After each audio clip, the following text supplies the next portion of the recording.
And yes, everyone, this is the all exciting time to talk about technology. And Mike, my first question for you is not a technology question, but how come you're not wearing a SanMar branded shirt? This is actually a SanMar shirt. It just doesn't say SanMar on it.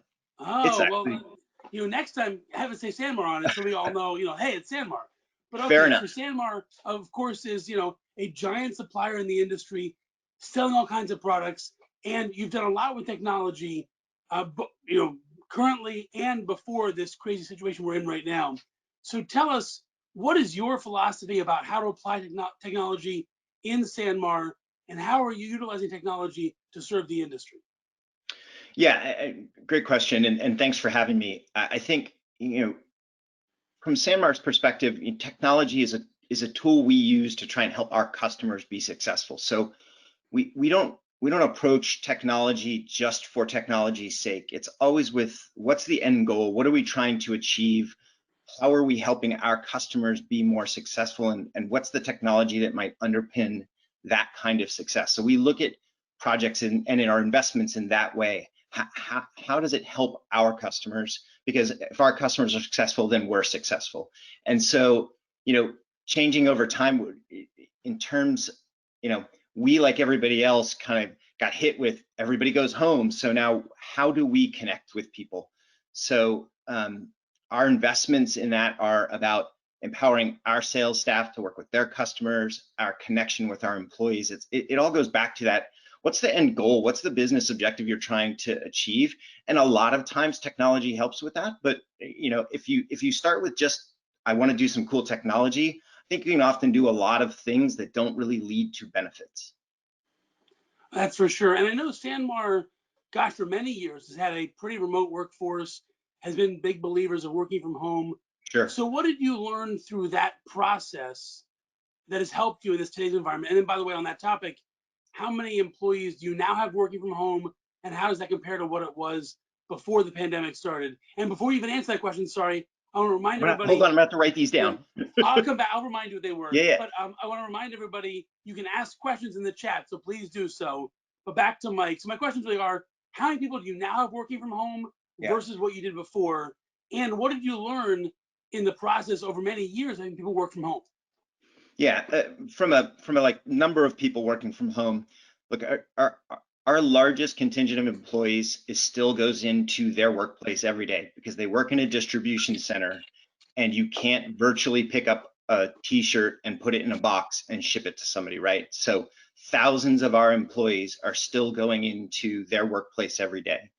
As you mentioned, we've over the years, a lot of our sales staff has been able to work remotely. And so we had hundreds of our sales folks at home kind of before COVID hit and the pandemic hit. But we still had a number of kind of, I'll call it administrative staff in our headquarters in Issaquah that when this all hit, they all moved home. What helped us was the infrastructure that we had built to support the sales staff at home was able to take on the additional capacity of my IT team working remotely, our marketing team moving to work remotely, our legal team.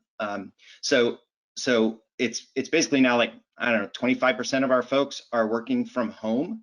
And that's because 75% of our folks are in a distribution center. Your second question was about, what did we learn over the time? And a quote. So Chantel McCall, who runs our inside sales team, said something really interesting the other day, because we were talking about how do we connect with our teams that are now newly remote. And what she reminded us of is it took time when people moved remote, even our sales team, to figure out how to make that work and work well.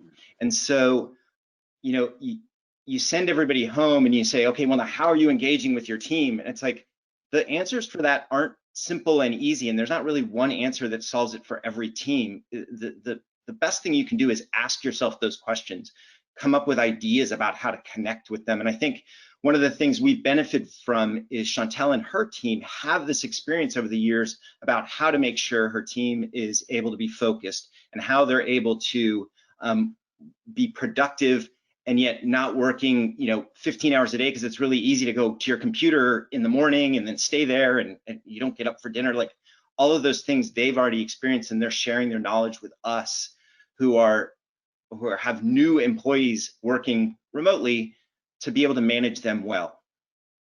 So what are those things? What are the tricks that you or your team are using to help manage people remotely well, to create, as you said, productivity? How are you measuring productivity? And what's going on in that world? Yeah, I mean, I think, yeah, in terms of measuring productivity, you look at what's accomplished, right? So you set expectations and call them goals, but really, what you agree, set expectations about what needs to get done and when it needs to get done, and then you look at how that gets achieved, and less about whether, in my IT team, if somebody's online at 2 o'clock in the afternoon, am I really gonna be focusing on that, or am I focusing on, are they getting done what they need to get done in the time frame that we're talking about? So we focus on kind of the achievement as opposed to the kind of minute by minute monitoring of folks, because I think you can fall into that trap if you're sitting at your computer and you're using, I don't know, we'll call it Microsoft Teams, and I can look and see if somebody's sitting at their desk because it shows me their availability or how many meetings they're in. And I think it's tempting to get into that micromanaging, as opposed to, again, setting real expectations with people, having those conversations that says, hey, this week, this is what we need to get accomplished. What do you need from me to help you get that done? And then, checking in with them, and at the end of the week, making sure that what you agreed to get done actually gets done. And then you mentioned Microsoft Teams. Is that the platform SanMar is using, or what So, platforms are you using? yeah, well, it's one of them. Let me put it that way. When this all happened, Zoom became the most, like, everybody was using Zoom. Oh, just going to set up a Zoom meeting. And frankly, it had capabilities beyond what like a Microsoft Teams had. In fact, we had a small pilot group running Teams at the time. So we quickly, kind of rolled out some Zoom licensing to folks. Since we've all gone home, Teams has improved, right? And so we've rolled it out more, and so more of our company is using Teams to stay connected, but we still have Zoom licenses because it does certain things kind of well. And frankly, a lot of our customers have their own preference of what they use. And so I think one of the things to be being flexible around the tool you use to communicate. I talk with my group all the time using Teams. It creates a language problem, right? I talk to my team using Teams because they all have it. But sometimes if I need to talk to somebody else in SanMar, if they don't have Teams yet, it ends up being like a Skype for Business text until we can replace that. And then, now we're doing this, and I'm using GoToWebinar, and so that flexibility and just getting comfortable with all the different tools that are out there, I think is good. It can be scary at first, but when you actually look at the tools, a lot of them have a lot of pieces that are similar that you can move seamlessly between them. And switching topics a little bit, but back to employees.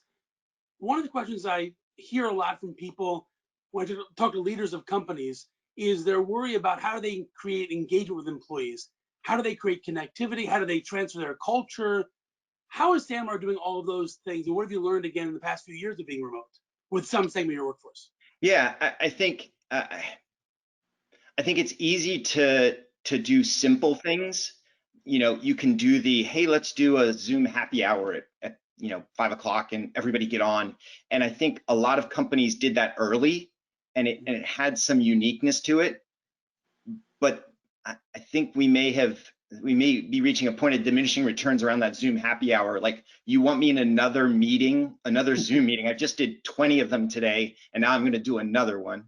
So I think our HR group has done a great job of coming up with ideas for how to build that culture remotely. So we did a pizza cooking night where you signed up and they shipped you, the ingredients, and then a chef got on and you could do it with your family where you got to make a pizza.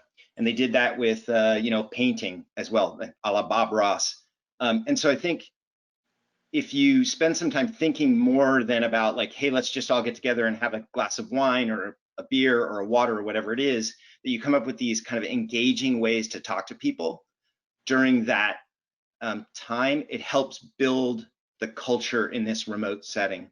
We did a scavenger hunt within IT, which was literally like okay, in your house, who's the first one who can go get this thing and bring it back? It was like a spatula or something like that. And so, I think if you spend some time to plan those things out, it can be really beneficial. And that time planning is not dissimilar to what you would spend planning out, a bingo thing you would do in the office, right? You'd have to spend time to do it. And that's similar remotely. It just might, the execution might be a little bit different.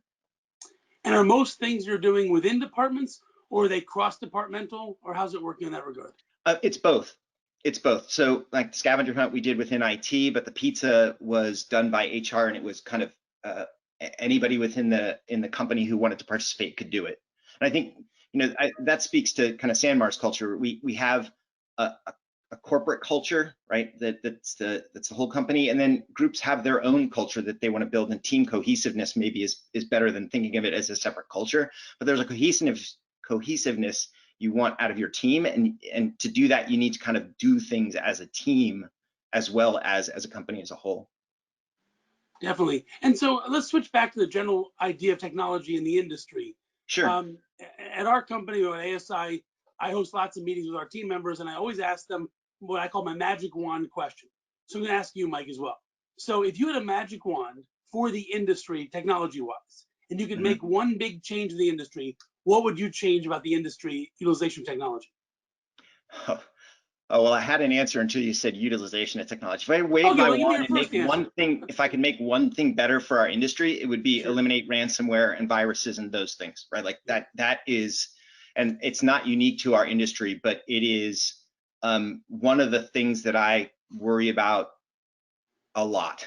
Let's put it, I'm not sure I'd say the most, but the security and the impact that something wrong going to your company by a virus it's daunting. To the question you asked, which is, for the industry, what could I, if I could wave my magic wand?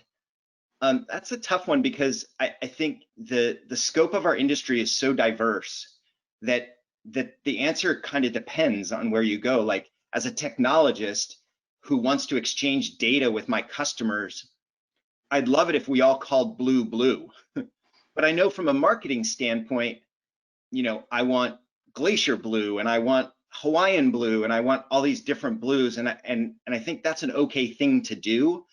I think that partnering between groups like marketing and merchandising and product with technology can help make that easier without technology having to come in and say, nope, you got to call it blue. And so maybe that's the magic wand. I'd say that collaboration between the people who do the technology and want to make it work well, lending their input into the kind of the business side of things to help make it run smoothly without restricting it because, well, I can only call it one thing if I want the technology to work. So your comment about malware and phishing, all the cyber attacks, is certainly timely. And I think we're still in Cyber Security Awareness Month, but I could be wrong. It seems to always be Cyber Security Awareness. Yeah, for me, it's 12 months a year. Yep. Yes, but I think technically this is the month of cybersecurity awareness. So tell me, what are you doing to keep SanMar's system protected and safe? And what are you thinking about that helps your company not go down every day? Because it seems like not a month goes by that somebody in the industry is not attacked on a malware attack or phishing and transfers money to somebody else or whatever happens. So what are you doing? Yeah, I mean, our approach is that unfortunately there's not this magic wand that will fix everything, or there's not one thing I can do that will protect us completely. So we think in terms of layers of protection, and the idea being that I can't stop everything with one thing, but if I put enough things in place that I'm safer. I'll say that the number one thing that we do that I would encourage other people to do is educate your users. And by that, I mean educate them on how to identify phishing attacks, emails that are just wrong, right? It used to be that you could tell your users, hey, if you get this email and the grammar isn't correct, or the English isn't quite right, or the logo is a little bit off, like that was a telltale sign that it was malware or some kind of virus. And that's still true, except the hackers have gotten more sophisticated. So that's no longer enough. And so we spend some of our time and our resources just educating our users. Did you expect the email? Did you expect the attachment? don't click on that link. If you hover over it, you can see where it's actually sending you. So though it says it's sending you to Chase Bank, it's really sending you to Choose Bank, and the U looks like an A. So that's step one. The step two, or another layer that we have, is antivirus malware protection on all our devices. So if a user has a computer from SanMar, it has to be running antivirus. We keep those up to date. That's the next layer down. As a large company, we run a corporate network, so we do security monitoring on our network. We're not watching our users, we're watching activity. So if we see something, we're like, hey, why is that computer trying to reach out to the internet and it's doing it at like 1,000 times all in 1 millisecond? That seems odd, let's go look at that. So that's another layer. So if you think of it from a user, now it's computer, now it's the network, we start layering those pieces on top of each other that we hope will be enough to prevent those things from coming in. And I'll say the last thing is we back up our data. You know, a lot of the stories now you hear, and it's hit our industry a number of times, is around ransomware. And if you don't know what ransomware is, it's basically like they get into your system, they encrypt all your data, and they won't give it back to you until you give them, you know, Bitcoin. If you have a backup of your data that's not encrypted, you don't necessarily have to pay the ransom. You can just go back and get your data. So if you're not backing up your data, come up with a plan to do it. And I'm all for automating that stuff, but even if you just have to grab a thumb drive and, I don't know, set a reminder on your calendar that every Monday, Wednesday, Friday, you copy this folder and put it onto your thumb drive so that if something were to happen, you have that data. You know, anything you do is better than nothing. That's for sure. Although it's interesting, last year at the Power Summit, I think it was, we had another panel about cybersecurity and malware and all that stuff. And don't forget, in that case, it was a malware attack that had been in the system for 6 months or something. So Yep. all the backups were also destroyed. So absolutely, yep. No doubt it's the Wild West, and things are very complicated right now in all these areas.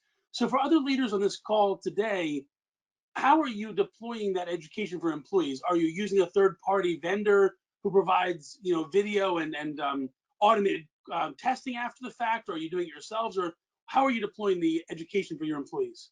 Yeah, so yes and yes. We use a third party that helps create call it an online course that all employees have to take, and it walks through not just, excuse me, technical security stuff, but there's physical security stuff. Like our buildings have badge access, and so it reminds them that, hey, when you badge into the building, don't let somebody come by. So I mean, that, yes, we do that.